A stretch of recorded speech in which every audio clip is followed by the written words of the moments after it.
Baik, Nurul. Mayat terakhir daripada 3 penumpang yang hilang dalam kejadian bot karam di Kunak petang semalam ditemukan pagi tadi. Mangsa Saujal Mangguna, 31 tahun, ditemukan terapung di perairan Pulau Tagabua, Kunak kira-kira 10.40 pagi.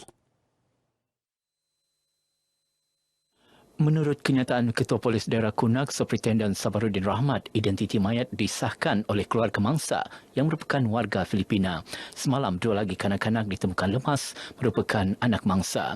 Semasa kejadian, mangsa bersama isteri dan 2 anaknya berumur 5 dan 3 tahun menaiki bot pam dari kampung Bangkuruan Ladatu menuju ke Pekan Kunak bertujuan membeli barang keperluan harian. Setibanya di lokasi, bot yang dinaiki dipukul ombak sehingga mengakibatkan bot terbalik. Bagaimanapun, isteri mangsa terselamat dalam kejadian ini. Susulan kejadian siling runtuh di tingkat 11 bangunan Wisma Dang Bandang, Kota Kinabalu petang semalam, Jabatan Bomba dan Penyelamat JBPM Sabah menasihatkan semua agensi yang beroperasi di bangunan berkenaan sentiasa peka dengan aspek keselamatan, terutama kecemasan luar jangka. Ia bertujuan mengelak sebarang insiden buruk yang boleh merenggut nyawa. Bercakap kepada RTM, penolong pengarah bahagian operasi kebombaan dan penyelamatan JBPM Sabah, Misran Bisara berkata, hasil pemeriksaan kata struktur bangunan didapati masih selamat dan tidak melibatkan kerosakan yang teruk. Bagaimanapun, memerlukan perhatian pihak berwajib bagi memastikan keselamatan penghuni bangunan tersebut. Kita syorkan supaya pemilik bangunan atau permis untuk meminta nasihat pakar, terutama daripada JKR, yang sememangnya mereka ini mahir atau pakar dalam bidang bangunan. Dari sudut kebombaan, insyaAllah kita di Jabatan Bomba akan membantu melihat dari sudut keselamatan dari segi aspek kebombaan itu sendiri. Semalam, pasukan bomba dan penyelamat menerima panggilan kecemasan pada 1.32 petang berlaku gegaran di bangunan tersebut sehingga menimbulkan suasana panik. Wisma Dang Bandang mempunyai 12 tingkat termasuk aras bawah yang menempatkan hampir 240 pejabat awam daripada 7 agensi. 2 guru wanita di Sekolah Rendah Sandakan mengaku tidak bersalah di Mahkamah Session Sandakan semalam atas 6 pertuduhan menyalahgunakan wang sumbangan kira-kira RM8,000. Tertuduh berusia 60 dan 58 tahun itu mengaku tidak bersalah di hadapan Hakim Abu Bakar Manat selepas pertuduhan dibacakan. Tertuduh melakukan penyelewengan dengan bersubahat dan menyalahgunakan wang sumbangan bagi pembayaran hadiah pelbagai program melibatkan murid sekolah. Kedua-dua tertuduh didakwa mengikut Seksyen 403 Kanun Keseksaan, manakala tertuduh pertama turut didakwa mengikut Seksyen 406 Kanun sama. Mahkamah membenarkan tertuduh diikat jamin masing-masing RM8,000 dan RM6,000 selain perlu melapor diri di Pejabat SPRM 2 bulan sekali. Pendakwaan dikendalikan Timbalan Pendakwa Raya SPRM Zulkarnain Rusan Hasbi dan sebutan semula kes pada 8 Mac depan.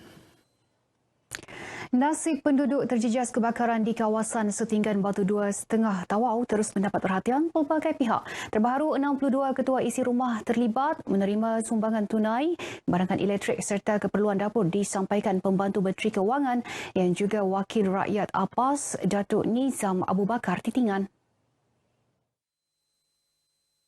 Syukur Alhamdulillah kepada Allah dengan Nabi Muhammad SAW, dengan kamu semua yang kasih sayang sama orang kena terbakar rumah, orang miskin.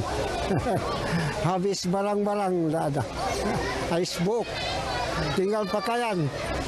Yang kasih selamat badan, pentingnya selamat mudah-mudahan.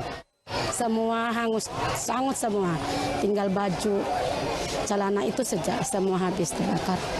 Bersyukurlah ada begini bantuan, kami bersyukur gembira. Ada baju dia pun terpakai balik. Bersyukurlah, ini ujian kan. Alhamdulillah setakat ini kami dapat bantuan. Okeylah, semua makanan apa semua dijaga. Dari segi keuangan pun Alhamdulillah juga lah. Dari hari pertama kami di sini pun semua makanan pun Alhamdulillah tidak pernah putus lagi lah daripada NGO-NGO, daripada kerajaan-kerajaan lah datang membantu kami. Terdahulu bercakap kepada pemberita, Pembantu Menteri Kewangan Datuk Nizam Abu Bakar Titingan memuji sikap prihatin pelbagai pihak yang tampil menghulurkan bantuan sejak penduduk terjejas kebakaran ini ditempatkan di Dewan Terbuka Kampung Habib Abdul Rahman. Datuk Nizam turut menasihatkan penduduk Tawau agar membina rumah mengikut piawaian ditetapkan pihak berkuasa tempatan. Kalau kita dapati mereka membina rumah-rumah yang di mana tanah itu adalah bukan milik mereka ataupun ia adalah milik kerajaan, maka kita akan ambil tindakan untuk tidak membenarkan mereka dan menghalang daripada mereka membina di tapak yang dimiliki oleh kerajaan. Dianggarkan 40 buah rumah musnah dalam kebakaran yang berlaku kira-kira 12.25 tengah malam Sabtu lepas. Kebakaran turut mengakibatkan 2 rentung manakala 7 lagi melecur anggota badan. Prihatin dengan impak dihadapi rakyat akibat pandemik COVID-19, Pertubuhan Peladang Kebangsaan NAFAS meneruskan program wakalah zakat bagi membantu ahli Pertubuhan Peladang Kawasan PPK Beaufort. Bantuan tersebut memanfaatkan 466 ahli PPK kawasan Beaufort. Bantuan ini merupakan usaha berterusan meringankan beban ahli nafas kategori B40 yang terkesan COVID-19 serta terjejas bencana. Semua penerima menggunakan wakalah zakat ini dengan baiklah. Ini adalah satu sumbangan yang begitu baik daripada nafas. Sebab nafas inilah satu pertubuhan peladang yang menjaga kebajikan masyarakat, kebajikan ahli-ahli peladang di seluruh Malaysia. Datuk Sylvester ditemui RTM dalam majlis penyampaian wakalah zakat nafas di Beaufort. Ahli jemaah pengarah peladang kawasan Beaufort turut menyambut baik bantuan ini.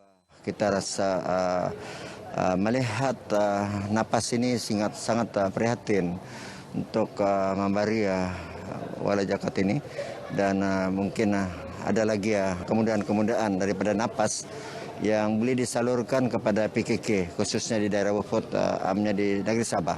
Nafas memperuntukkan 4.7 juta ringgit untuk wakalah zakat Pertubuhan Peladang Negeri PPN bagi seluruh negara. Menerusi program Food Bank 3.0 yang dilaksana Yayasan Pembangunan Ekonomi Islam Malaysia YAPIM, 200 anggota bomba menerima agihan daging segar. Bantuan diberikan bagi meringankan beban kewangan anggota bomba terlibat yang turut terkesan akibat impak pandemik. Sumbangan ini adalah sebenarnya untuk mereka yang terjejas disebabkan oleh faktor bencana dan sebagainya.